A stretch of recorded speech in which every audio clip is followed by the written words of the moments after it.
வணக்கம் மக்களே, நான் உங்கள் ஆஸ்ட்ரோ குகன்.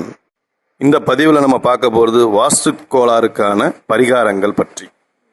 வாஸ்து கோளாறுக்கான பரிகாரங்கள்னு என்ன கேட்டிங்கன்னா, வாஸ்துப்படி வீடை மாற்றி கட்டுறது தாங்க வாஸ்துக்கான பரிகாரங்கள்.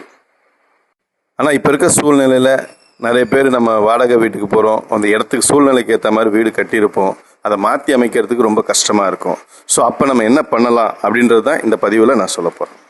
நம்ம வசிக்கிற வீட்டில் வாஸ்து பிரச்சனை இருக்குதுன்னு நம்ம ஃபீல் பண்ணால் நம்ம என்ன செய்யணும் அப்படின்றத பார்ப்போம். ஸோ முதல்ல நம்ம பூஜை அறையில் நல்லெண்ணெய் தீபம் ஏற்றி வைங்க. எப்பயுமே தீபம் எரிஞ்சிக்கிட்டே இருக்கணும். காலையிலையும் மாலையிலையும் பூஜை அறையில் தீபம் எரிஞ்சிக்கிட்டே இருந்தால், எந்த வீட்டில் தீபம் நிறைய எரிஞ்சிக்கிட்டே இருக்கோ அந்த வீட்டில் வாஸ்து பிரச்சனைகள் கொஞ்சம் தீர்வு கிடைக்குங்க.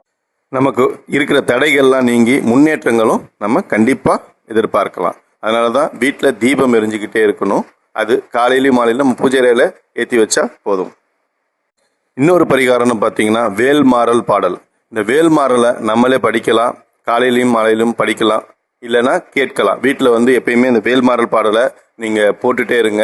அந்த வேல்மாறல் பாடல் நீங்கள் கேட்டுகிட்டே இருக்க உங்களை வீட்டில் இருக்க வாஸ்து பிரச்சனைகள் நீங்கி உங்களுக்கு அது மிகவும் மிகவும் நல்ல முன்னேற்றத்தை கொடுக்குங்க. ஸோ இதுதாங்க வாஸ்துக்கான பரிகாரங்கள்.